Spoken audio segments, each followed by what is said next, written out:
Stay out of Illinois for now. Part 2. Welcome to Law and Society. I'm doing this because Illinois is my state and I love it so much. I love my state. I love Illinois. I love Chicago. But I'm actually doing this because I missed the second lawsuit that the state of Illinois had levied against the federal government, and that also did not see the order that Judge Perry had issued. And I was talking about the private plaintiff's case against federal agents in the previous episode that I aired today. So now what I'm going to do is tell you what happened. State of Illinois sued the federal government in the Northern District of Illinois in the Eastern Division in Judge April P. Perry's court for restraining order to stop the deployment of National Guard to the United States, within Illinois. So the order has temporarily enjoined from ordering the federalization and deployment of the National Guard of the United States within Illinois. Because of Professor Heather Cox Richardson's Letters to an American, which I think is necessary reading for everybody, this was brought to my attention that there's another case that talks about the National Guard, and that was brought by the governor of Illinois and the city of Chicago. And in that, from the bench, the judge said the following, and I'm reading this from Letters from an American. Federal judges are standing firm against the administration's overreach. Today, U.S. District Judge April M. Perry stopped the federal deployment of 200 National Guard troops from Texas and another 300 from Illinois in and around Chicago, Illinois, for 2 weeks. I have found no credible evidence that there is a danger of rebellion in the state of Illinois, Perry said. She pointed to the refusals by grand juries to indict protesters accused of assaulting law enforcement and said they cast doubt on the Department of Homeland Security's credibility and assessment of what is happening on the streets of Chicago.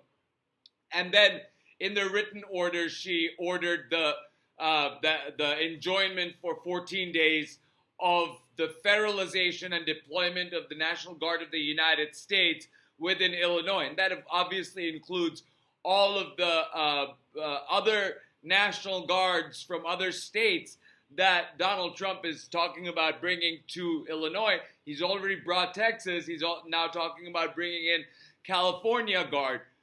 Now, I'm not going to go over the full complaint simply because it is like 69 pages, but I want to read you pertinent parts of it where the state of Illinois pleads that the deployment of the federalized National Guard, including from another state, infringes on Illinois'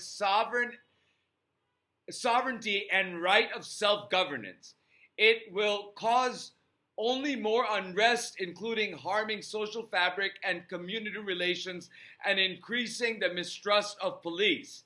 It also creates economic harm, depressing business activities and tourism that not only hurt Illinoisans, but also hurt Illinois' tax revenue.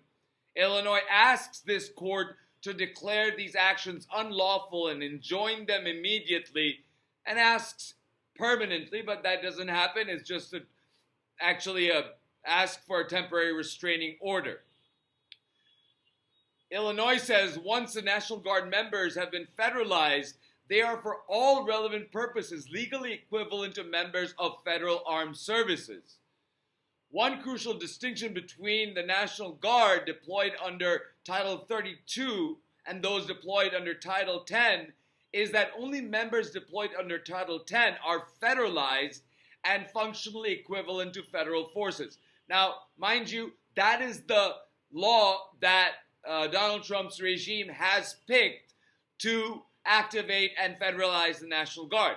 Then Illinois says that what they are doing is also a violation of the Posse Comitatus Act, which prohibits the use of military to enforce civilian laws. And it goes more into it. It says that 10 U.S.C. 12406 does not contain any express authorization from Congress for National Guard to engage in domestic law enforcement, including civil immigration enforcement. And that is because, according to the Posse Comitatus Act, you cannot perform law enforcement duties unless they're expressly provided by Congress. And Illinois here says that there's been no such delegation of power that allows the federal government to federalize the National Guard for the purposes of law enforcement activities. Department of Defense instructions cover broad swath of law enforcement tasks and make clear that the directive of October 4th cannot lawfully be carried out by federalized National Guard troops. Similarly, the Immigration and Nationalization Act does not have any provision for any member of the military or the National Guard to participate in its activities. Then there are pages and pages of the factual allegations made about what and the process in which Donald Trump has created this animus and this sort of negative narrative around what is happening in Chicago and in other states that have different political affiliations than the current regime, Donald's regime, the MAGA regime. So Illinois says prior to the federalization order and Texas mobilization order regarding deployment in Illinois, defendants federalized National Guard troops in California, Washington, D.C., and Oregon over the objection of their leaders. No circumstances in any of these jurisdictions warranted the federalization and has been subject to Trump's taunts about crime. Each of them, including Chicago and Illinois, is being targeted for this harmful and coercive conduct by defendants. So there's a national propaganda campaign that is ongoing, and this particular plea by the state of Illinois and the city of Chicago is that there is no factual or legal predicate exists for deploying the military in Illinois. There's no insurrection, there's no rebellion. The federal government is able to enforce federal law in Illinois. The manufactured nature of this crisis is clear. Trump first announces plans to send National Guard troops from the Oval Office on August 22nd. His rationale then, as at many points, was his view of Chicago and Illinois as crime-ridden. At that event, he asserted that his National Guard deployment in Washington, D.C. had reduced crime, and he wanted to send troops in Chicago for this same reason. There's been, in front of Marine One, Donald Trump spoke about crime in Chicago and said the city needs help. He then claimed that he had solved the crime in D.C., where he previously had sent troops, and said we're going to do that in Chicago. If you have military on the streets 24 hours a day, you're not going to see crime. But that is not the long-term way to solve crime, because the minute the military goes away, the crime comes back with a vengeance, and it actually leaves local law enforcement unable to handle what befalls them, because it breaks through and it already breaks the trust that local law enforcement builds with the community, and it also undermines community policing efforts that cities like Chicago employ in order to bridge the gaps between citizens and the government. So the federalized National Guard harms Illinois. So this is the crux, the major state argument here is Illinois' sovereignty is harmed by this illegal, unlawful intrusion, by the infringement of its sovereign interest in managing law enforcement within its borders, including the authority to manage protests and unrest. The police powers reserved to the state of Illinois include the authority to regulate its internal law enforcement activities. Likewise, those powers include the work of policing its own populace. Defendants' effort supersedes Illinois' authority to regulate and oversee its own local and state law enforcement. It reflects an unconstitutional attempt to infringe on Illinois' power. The federalization order and the implementing agency's actions also injure Illinois' ability to give full effect to its own laws protecting residents' health, safety, and rights, harming its sovereign interests and intruding on an area traditionally left to states. Defendants' use of the National Guard troops to control protests or guard property amounts to an usurpation of the role of domestic law enforcement. Defendants' conduct will also directly and concretely interfere with current and planned law enforcement activities of state and local authorities. The unlawful deployment of federalized National Guard troops to usurp the law enforcement role will directly interfere with the ability of the state and local law enforcement to deal with any given situation. Further, military troops are not law enforcement. Recent developments of troops elsewhere in the country have provoked protests and escalated tensions. The diversion of the National Guard personnel renders them unable to engage in other critical work and harms the state of Illinois. The federal deployment harms plaintiffs' ability to provide important services to the community. It harms Illinois and the city of Chicago's business activities. It violates 10 U.S.C. 12406 because the president goes beyond the authority of that statute. It goes beyond the authority of the Posse Comitatus Act, and it is Donald Trump's actions, this regime's actions, are contrary to the 10th Amendment of the Constitution, and it is in violation of the equal sovereignty under the Constitution, as well as violation of the Administrative Procedures Act of